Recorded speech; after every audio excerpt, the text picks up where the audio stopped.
Welcome to Crisis and Perception, where we examine the systems shaping our world one book at a time. Today, we are undertaking a deep dive into Ernest Hemingway's A Farewell to Arms. And, for decades, this book has been read primarily as a tragic love story set against the backdrop of war.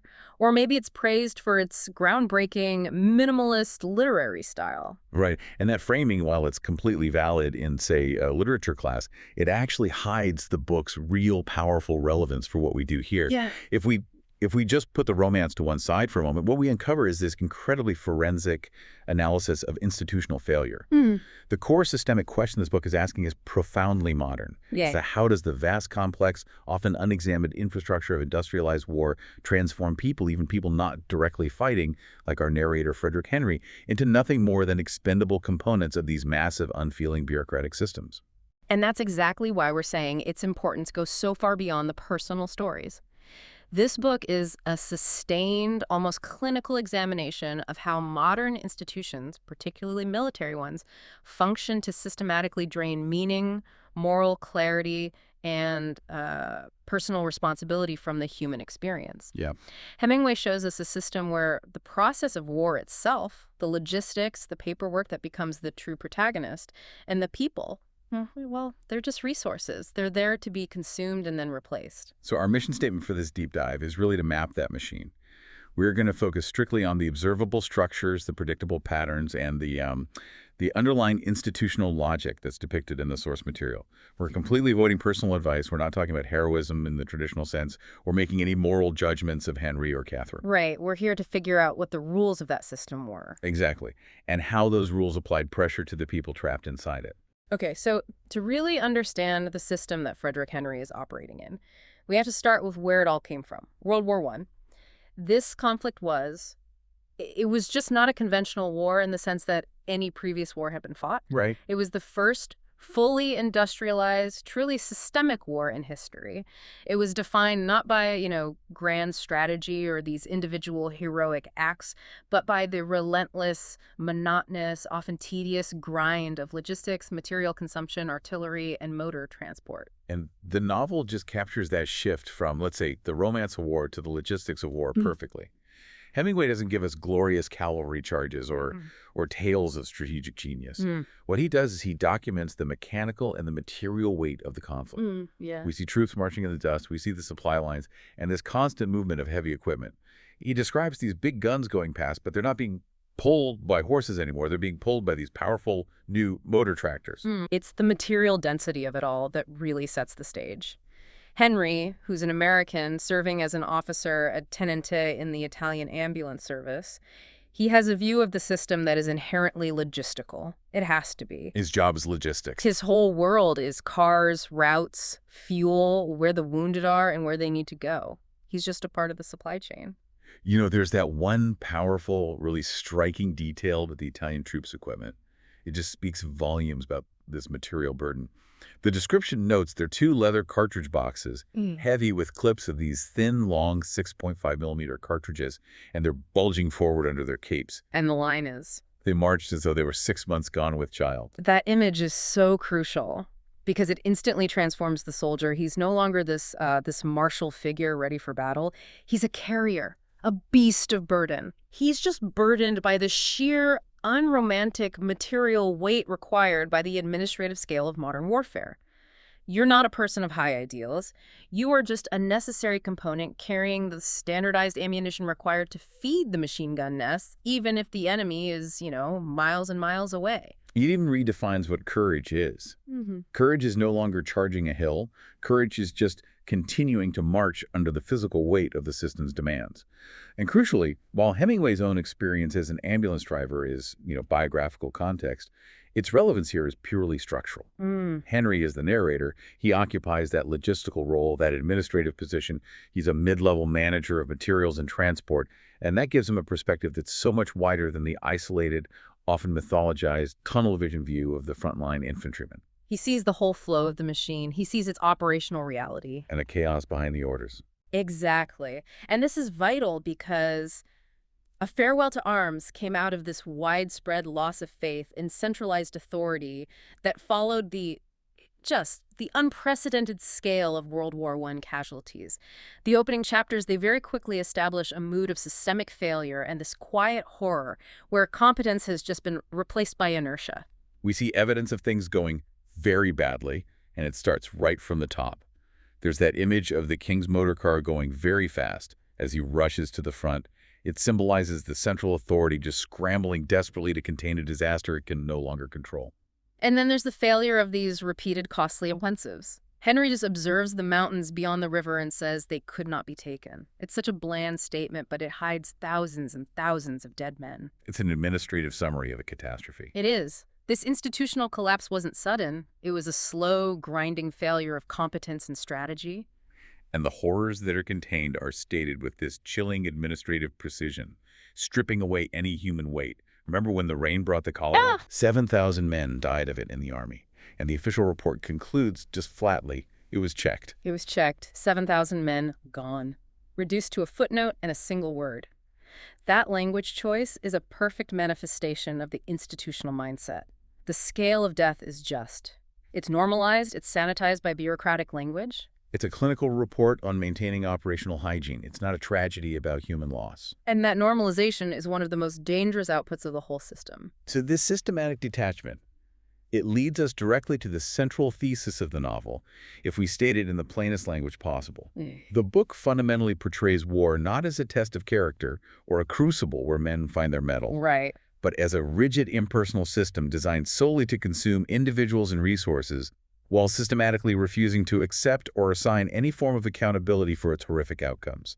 The system requires input men, material, and it produces output death, logistical failure, but its institutional logic just overrides any human consideration. The process itself becomes the ultimate priority. It's a closed loop of consumption. And Henry, as an officer in a support role, he's just uniquely positioned to witness the mechanics of that loop from the inside. Okay, so let's unpack this core systems analysis by looking at the specific institutional structures Henry interacts with. Let's start with the very nature of his job. Well, the primary system at play here is military operation, but it's governed less by, battlefield dynamics and more by orders, strict procedures, and what we could call logistical inertia. The sheer weight of moving bodies and supplies becomes the overriding factor, and it masks any lack of genuine strategic purpose. So the system's design is purely bureaucratic then. It demands procedural compliance and the maintenance of appearances, what Henry himself calls the false feeling of soldiering. Exactly. And the outcome for the people inside is ultimately profound meaninglessness and the disposability of the human actors. Let's dig into that idea of logistical inertia a little more. What do you mean by that? It means the system is so large, so vast in its requirements, fuel, food, ammunition, replacement parts, that simply maintaining the flow becomes the central goal. The war continues because the infrastructure is too heavy to stop it, not because of some grand strategic goal. And this is where it gets really interesting for Henry personally, right? His realization that he's actually irrelevant to it all. It's a huge moment. He takes a long leave, and he returns to his ambulance section, and he admits that he had imagined the smooth functioning of the business depended largely on himself. He was the tenente, the American officer. He had a sense of ownership. He did. But what does he find when he gets back? The cars are moderately clean, the tires are checked, the parts are available, the operations are running smoothly, and his profound conclusion is, evidently, it did not matter whether I was there or not. Wow. That is the moment the system asserts its true identity. It is self-sustaining. The individual is interchangeable, disposable, and ultimately totally irrelevant to the machine's operation. But doesn't that realization also kind of free him in a cynical way? If the system doesn't need his soul or his commitment, just his body and his compliance, then he can just go through the motions. It's a structural freedom, absolutely. The incentive shifts from fighting for a cause to just pure procedural conformity. The system doesn't require belief, it requires attendance. We see how logistics dictates the entire conflict, overriding immediate needs. The offensive can only start not when the troops are ready, but when the new, wide road is finished. And the detail about that road construction is so precise. It's all about traffic management, which is an intensely bureaucratic concern. It is. The plan specifies exactly how traffic should flow. Empty trucks go up the narrow road, loaded ones, including the ambulances, they come down the new road. The sheer focus on traffic management, even under shell fire, it just underscores that the operational design, the administrative blueprint, is far more critical than the supposed strategic purpose of the offensive itself. They are fighting the war based on whether the roads can handle the flow of material. When you look at Henry's day-to-day life, it's not about fighting, it's about managing the resource flow. He's constantly drinking, traveling back and forth, eating the core activities of a logistical officer, making sure the machine is fed. This institutional reality creates meaninglessness, because if the goal is only traffic flow, why are men dying? The system gives him no answer. No answer at all. So he concludes the whole operation runs on autopilot, whether the participants believe in it or not. And this procedural priority, it extends directly into the medical system, which you would assume exists purely for healing. But Hemingway reveals that hospitals are deeply embedded within the operational structure. Yes. Their system design is fundamentally geared towards supporting the continuation of combat.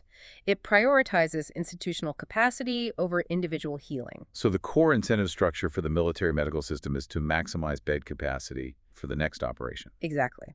Which turns patients fundamentally into resources to be cycled back into the system or cleared out to make room for the incoming batch. And what's the clearest evidence of that in the book? I mean, it's why Henry gets transferred to Milan in the first place, isn't it? It is. It's not simply because Milan has better X-ray facilities, which he does need. It's explicitly stated that the field hospital needs the beds for the upcoming offensive. They have to clear the inventory of wounded men to prepare for the next inevitable wave of casualties. The individual wound is secondary to the institutional need for space. Totally. If Henry had a minor injury, he'd be treated quickly and sent back to the front. But since his leg is so badly wounded, he becomes a long-term liability on their ledger. So he's shipped off to a larger facility that can absorb his resource drain. And we see that tension between institutional safety and patient needs play out so vividly in the Milan hospital when he's examined by those 3 consulting doctors. What's their advice? Their approach is marked by this intense procedural caution. They recommend a lengthy waiting period, 6 months, for the projectile fragments to insist before they'll even attempt to operate. 6 months. They are prioritizing institutional safety and bureaucratic timeframes over the patient's immediate need to heal, get out of bed, and walk. 6 months is a safe bet, it's procedurally sound, and it minimizes liability for the doctors, but it's 6 months of Henry's life wasted. It's the ultimate example of the system optimizing for itself, not for the human component. It says, we will prioritize a low-risk 6-month wait over a high-risk immediate fix, even if the immediate fix could restore the patient much faster. And this institutional caution stands in such sharp contrast to the character of Dr. Valentini. He represents the competent individual existing outside the system's logic. Right. Valentini's the one who actually fixes Henry's shattered leg. He arrives, looks at the x-rays, declares tomorrow morning, not before, your stomach must be emptied, and he just operates immediately. He embodies action, speed, skill. He ignores the 6-month rule. He is the independent, skilled actor who functions in spite of the bureaucracy, not because of it. And his actions highlight a critical systemic conflict. The system requires the slow, safe, time-consuming path, because that path is auditable and repeatable across all levels of competence. The truly competent individual, like Valentini, ignores the procedure because they trust their skill. But that kind of individual competence is structurally dangerous to a bureaucracy. Yeah, it undermines the need for standardized rules and paperwork. Exactly. That raises a huge point. If the goal is maximum efficiency and accountability across thousands of doctors, you have to prioritize the system that protects against the worst doctor, not the one that empowers the best one. Right. The system rejects Valentini's brilliance in favor of the 3 consulting doctors' safety protocol. Okay, so how does a system that is so transparently meaningless and self-serving, like the one Henry is in, convince millions of men to keep feeding themselves into the machine? It requires abstract narratives. It needs words like honor, duty, fatherland to keep the human replacement feedback loop functioning. The incentive here is total, unquestioning loyalty to the narrative itself. And the outcome, for anyone capable of critical thought like Henry, is this profound emotional and intellectual alienation. He reaches a breaking point where the required institutional vocabulary is just. It's actively poisonous to him. Henry explicitly tells us this. He says that abstract words like sacred, glorious, and sacrifice, and the expression in vain, become embarrassing, flat, and ultimately obscene when he compares them to the concrete dignity of place names and dates. This is the collapse of institutional language. And why are they obscene? It's because the words are just empty of the reality they claim to describe, right? Completely empty. They're rhetorical masks used by people far from the fighting to justify the slaughter of men who are only concerned with immediate physical reality dust, rain, cold, food. The required vocabulary of the state becomes morally toxic because it's trying to justify an unjustifiable, murderous machine. And the system actively rewards and promotes those who embrace this abstract language. I'm thinking of Ettore, the legitimate hero in the Milan hospital. Oh yeah, Ettore.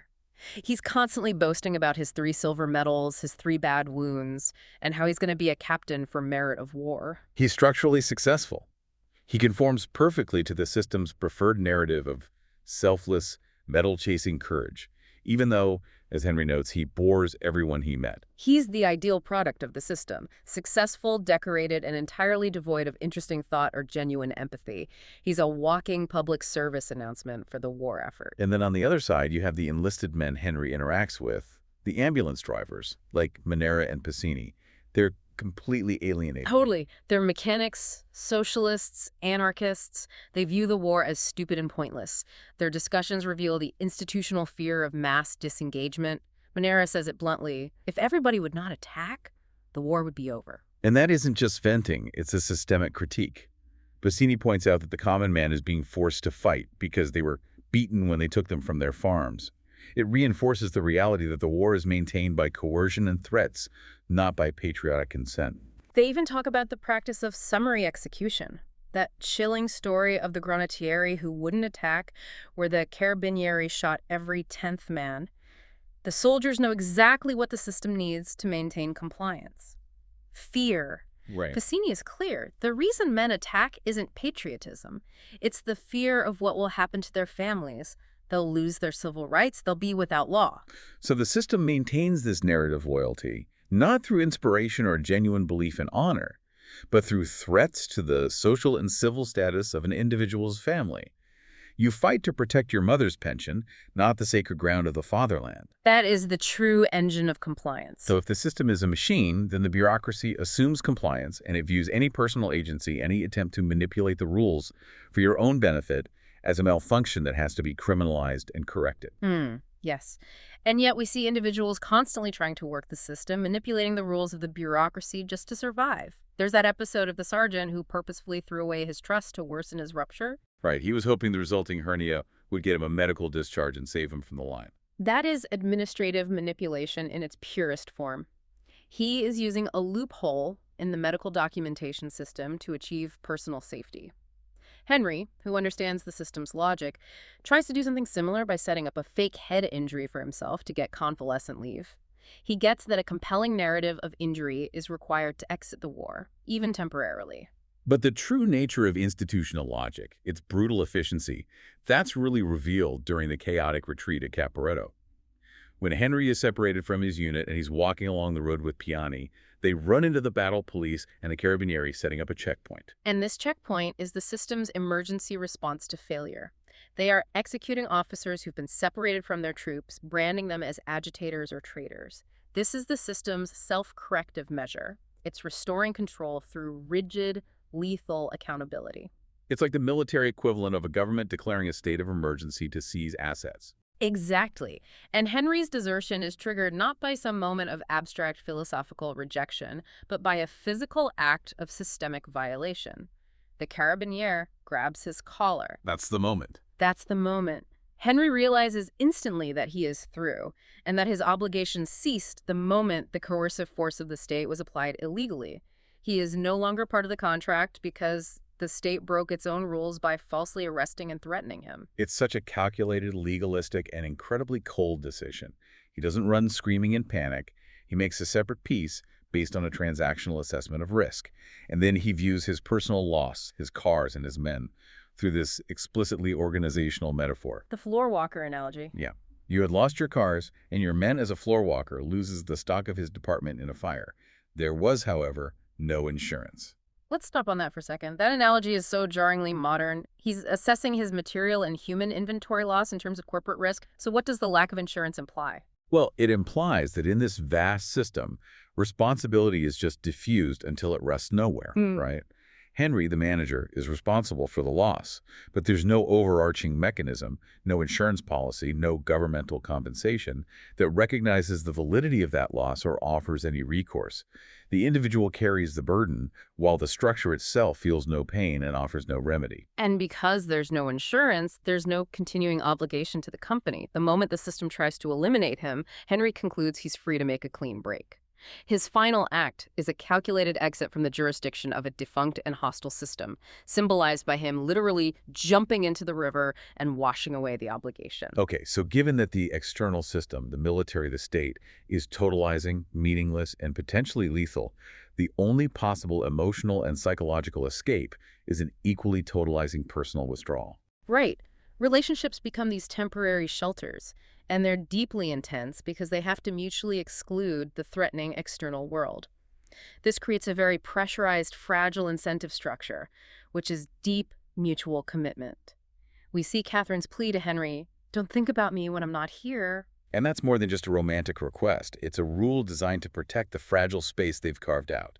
It is. If Henry thinks about the outside world, he brings the system, the war, the risk, the bureaucracy into their shelter. Their relationship starts, notably, as a coping mechanism, almost a distraction. Henry notes that their early interactions were a game like bridge where you said things instead of playing cards. Which highlights the necessary artificiality and pretense required to navigate the emotional trauma. They're using the relationship as a controlled environment to practice feeling safe again, because the outside world offers no control whatsoever. And Catherine is the one who really articulates the constant threat when she says, if anything comes between us, we're gone, and then they have us. Their happiness is it's so precarious. It's entirely dependent on maintaining a closed circle against this omnipresent machine. Any intrusion, a military order, a medical diagnosis, an arrest, it just destroys their world and throws them back into the system's crushing jurisdiction. So their eventual flight to Switzerland is the ultimate spatial and emotional attempt to exit the system's jurisdiction, their separate piece. They're trying to achieve a physical separation that mirrors their emotional withdrawal from the war's abstract demands. But even in Switzerland, that feeling persists. When Henry realizes he might be arrested because he deserted, he notes, "I wished we did not always have to live like criminals." The shadow of institutional power is long. Even when you escape the war's physical location, you can't escape its legal and psychological jurisdiction. They've achieved personal happiness, but they are constantly looking over their shoulders, knowing the system could reclaim them at any moment. The system has succeeded in criminalizing independence. To achieve agency, they had to break the law, which means they are never truly free from the system's threat. Okay, so we've broken down the component parts. Let's try to explicitly map the system of industrialized warfare and bureaucracy as Hemingway portrays it. What are the key moving parts? We can break the system down by, let's say, actors, incentives, narratives, and feedback loops. All right, let's start with the actors, the players moving inside the structure. Okay, so first you have your soldiers and drivers, Henry, Piani, Imo, Bonello. These are the logistical components, the cannon fodder. They're increasingly aware of their systemic exploitation, which leads to cynicism and disengagement. They manage the flow of material, but they are material themselves. Then you have the officers, like the Major or Captain Rinaldi. Exactly. They're the middle management. They operate under immense systemic pressures. Rinaldi is burning out from overwork and cynicism, constantly drinking and joking to mask his despair. The Major is always worrying about orders and accountability to his superiors. They're not policymakers, they're just executors. And the medical staff. Miss Van Kampen, Dr. Valentini. Right. They function as gatekeepers and maintainers. They're caught between these strict bureaucratic rules, that's Van Kampen and the three consulting doctors, and the demands of individual competence, which is Valentini. They determine who stays in the system and who gets processed out. You also have civilians, like the peasants or Emilio the barman. Right. They're the collateral damage, the observers or opportunists. They provide temporary shelter, like Emilio rowing them across the lake, or they sell supplies and papers. They are outside the formal military structure, but they're deeply affected by its failure. And finally, at the top, you have the state. The king, the generals, the battle police, the carabinieri. Yeah, this is the central coercive and ordering authority. They dictate policy, they enforce control, and they hold the ultimate power of life and death. So we have the actors. Hmm. What are the incentives that keep them moving, given that the war is so obviously pointless to so many of them? Well, first is just obedience and conformity. This is the baseline requirement for junior ranks and logistical personnel, like Henry's initial compliance. You follow the traffic plan, you avoid being shot. It's simple. And underneath that is just raw survival. The primary motivator for the enlisted men, yes, it drives behaviors like the hernia patient's administrative manipulation or the driver's anarchism. The system rewards survival, but only through conformity. Then there's procedural compliance. Demonstrated by institutional actors, like those doctors who refuse to operate immediately. They prioritize protecting the institution from liability over the immediate benefit to the individual patient. And finally, narrative, loyalty, and advancement. That's your editor. Exactly. He conforms to the heroic ideal to secure promotions and medals. The system has to create these visible winners to reinforce the possibility of success within its structure. And to maintain those incentives, the system relies on specific narratives, the ones Henry finds so false. Right. First, honor, duty, sacrifice. These are the abstract terms that are structurally necessary. If the war is just about traffic flow, nobody fights. These abstract terms have to be constantly broadcast to justify the massive human cost. Then there's the narrative of inevitability. The belief that the war must go on, regardless of cost. The idea, stated by that British major, that the last country to realize they were cooked would win the war. This narrative just justifies perpetual fighting and maintains that logistical inertia we talked about. And you need an enemy. The enemy threat. Which is the necessary externalization of failure. It's used by the coercive elements, specifically the battle police, to justify the summary executions of officers and perceived agitators. They're claiming to protect the sacred soil of the fatherland. Okay, now let's get to the most frightening part of this machine. How does it maintain itself when the structure visibly collapses during the retreat? What are the feedback loops it uses to reset and continue? The system uses 3 powerful, interconnected feedback loops to persist despite catastrophic failure. First is the material loop. Cars are lost, Henry loses 3 ambulances and his men, but logistics keep sending parts, fuel, and replacement drivers. The system just keeps moving, which confirms Henry's earlier observation that individual loss does not stop the overall flow. So the system is built in redundancy for materia. Precisely. Second is the human loop. Wounded men are cleared quickly, the Milan beds must be made for the offensive, and dead men are instantly replaced. The executions deter mass disengagement. It's just a continuous churn. And the third loop, the most brutal one, is summary execution. This is the immediate brutal enforcement mechanism when centralized command fails, like at Caporetto. The battle police enforce the absolute necessity of centralized command and obedience during a retreat, and that's how they restore systemic control. They don't care about guilt or innocence or even rank. They care only about enforcing the structure of command through lethal demonstration. And they operate with, quote, beautiful detachment and devotion to stern justice of men dealing in death without being in any danger of it. That phrase, dealing in death without being in any danger of it, it just perfectly encapsulates the distance between the policymaker and the consequence. It does. The system persists despite visible failures. The disastrous retreat, the massive casualties, because the actors with coercive power, the battle police, enforce the necessary accountability through execution to prevent widespread, organized disengagement. And Henry's desertion, swimming away from the illegal act of the carabinier grabbing his collar, that's his calculated systemic move. He is no longer under obligation once the coercive force has applied an illegal punishment. The contract is voided and he leaves the jurisdiction. The system persists because most people, unlike Henry, don't calculate their way out. They are either killed or they comply out of fear. So the structural logic that's exposed in A Farewell to Arms, this totalizing, self-preserving bureaucracy that consumes its actors, it's not unique to World War I or to military institutions. It's a recurring pattern in any large modern system. Absolutely. Think back to Henry's floor walker analogy. Losing stock in a fire with no insurance. This perfectly illustrates the modern phenomenon of systemic responsibility being diffused until it rests nowhere.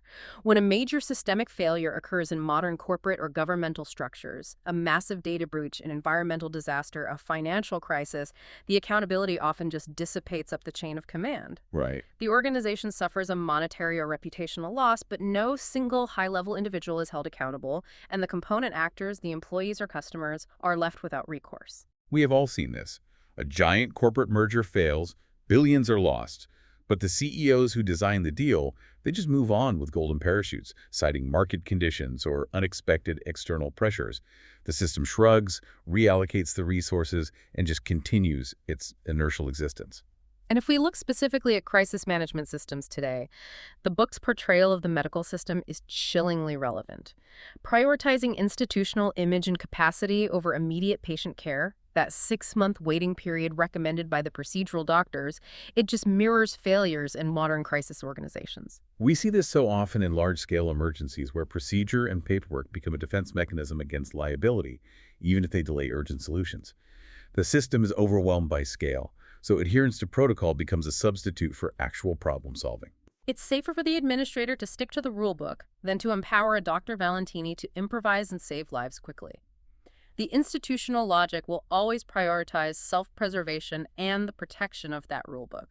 We see this brilliantly exposed in the confrontation between Henry and Miss Van Kampen, the hospital superintendent in Milan. She discovers his cache of empty brandy bottles. And she immediately accuses him of faking his illness, simulating jaundice with alcohol, specifically to avoid returning to the front and to get convalescent leave. Her primary concern isn't Henry's health, or even the truth of his condition. Her goal is to enforce procedural rules and maintain the hospital's image of operational control. Right. She believes self-inflicted jaundice does not entitle him to leave. She is more focused on penalizing him for perceived nonconformity, for trying to work the system, than providing medical care or acknowledging the reality of his trauma. It's the system policing its borders. She views Henry's attempt to self-medicate or manipulate the system as a violation of the institutional contract. She is prioritizing the organizational structure over truth or human context. And that pattern, where administrative priority replaces genuine care or truth, is visible in any large organization that distances decision-makers from human consequences, using hollow language and procedural mechanisms to justify mass suffering and maintain a facade of order. The scale of the organization allows it to abstract away the results. The specific context changes. It might be a corporate restructuring today, or a wartime logistics plan then, but the structural impulse to protect the institution, even at the expense of its people, remains consistent. This book, maybe more directly than any other we've analyzed, just directly addresses the core themes of crisis and perception. It fundamentally alters how we should perceive the actions of individuals inside massive systems. It does that by deflecting individual heroism and individual blame. Henry is not a hero, but he's not a villain either. He is simply an observer and a participant who is trying to survive.